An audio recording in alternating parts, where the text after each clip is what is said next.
महंगाई पर कांग्रेस की आज हल्ला बोल रैली रामलीला मैदान में शुरू होने वाली है और इससे पहले कांग्रेस शासित राज्यों से बड़ी संख्या में कांग्रेस के कार्यकर्ता नेता बड़े चेहरे पहुंच रहे हैं। मेरे सामने आपको नजर आ रहे होंगे 3 बड़े चेहरे और इन तीनों से बातचीत होगी। लेकिन सबसे पहले आपसे, आप कांग्रेस सरकार में मंत्री हैं, जय सिंह अग्रवाल साहब, ये बताएं कि आज जिस तरह की रैली है क्या संदेश देने की कोशिश, क्योंकि पिछली बार 5 अगस्त को भी एक रैली हुई थी महंगाई पर, आज क्या बिग पिक्चर देखने को मिलेगा? देखिए, देश के जब से मोदी जी प्रधानमंत्री बने तो उस समय से जो महंगाई जिस प्रकार तेजी से बढ़ी है, हर चीज के रेट दोगुना हो चुके हैं।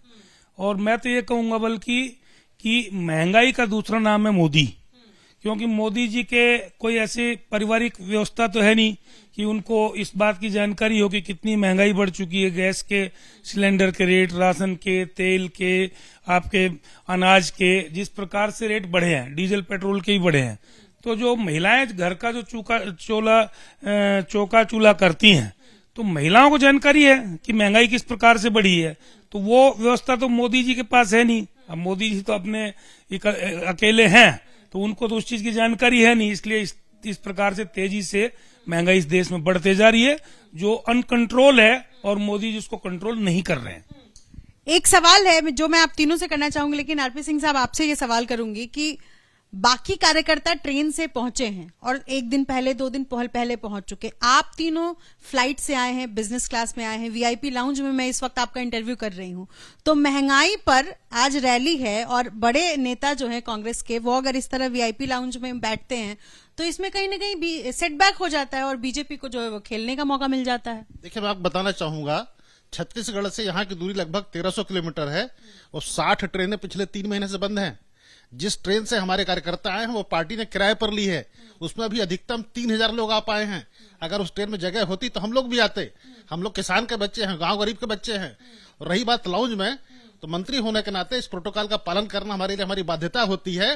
बाकी मोदी जी के जैसे हम 8,500 करोड़ के जहाज में नहीं उड़ते हैं।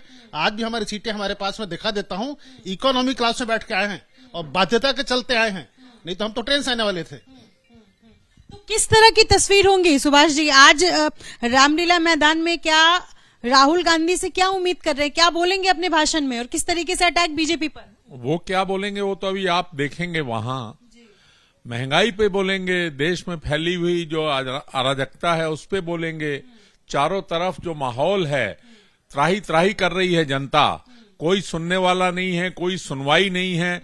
उनको जो लगता है वो करते हैं, आगे पीछे की किसी गरीब की उनको चिंता नहीं है, ना उन्होंने कभी गरीबी देखी है, ना वो गरीबों का दर्द जानते हैं। बेतहाशा महंगाई बढ़ रही है मैडम, दूध पे, दही पे, घी पे, पनीर पे, चीज पे, हर चीज पे, टॉयलेट पे, कफन पे। अब तो टॉयलेट पे भी जीएसटी लगी 12%। आदमी जब पैदा हो तो अस्पताल में अस्पताल पे जीएसटी है, अनाज खाता अनाज पे जीएसटी है, शौचालय जाए वहां जीएसटी है, अंत में जब मर जाए तो कफन पे भी जीएसटी है।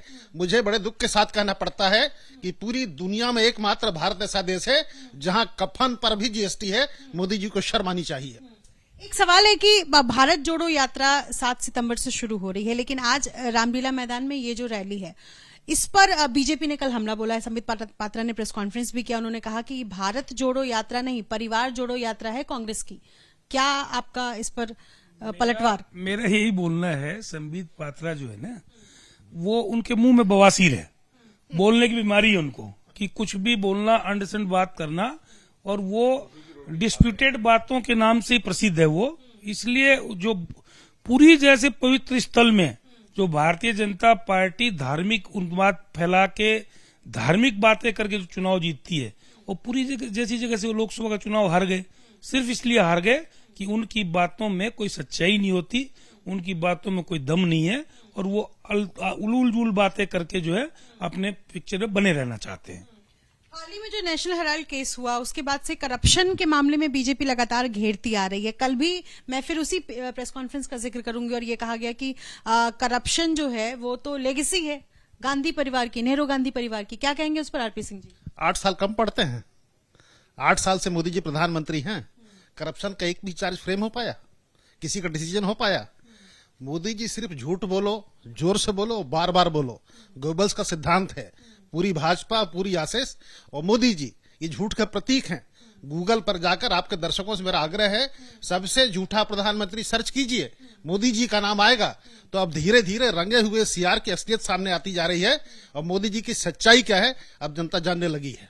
चलिए, शुक्रिया आप तीनों का, चूंकि देरी हो रही है और आज रामलीला मैदान में रैली है, कांग्रेस की हल्ला बोल रैली, और ये उम्मीद जताई जा रही है कि 1 लाख की संख्या में कार्यकर्ता अलग अलग राज्यों से पहुंचेंगे और एक बिग पिक्चर देखने को मिलेगा, खासतौर पर जब भारत जोड़ो यात्रा राहुल गांधी शुरू करने वाले हैं 7 सितंबर को। लेकिन उससे पहले ये एक इनिशिएटिव के तौर पर और आज एक बड़ा संदेश देने की भी कोशिश होगी कांग्रेस की तरफ से। अपने सहयोगी वरुण के साथ निधिश्री, एबीपी न्यूज दिल्ली।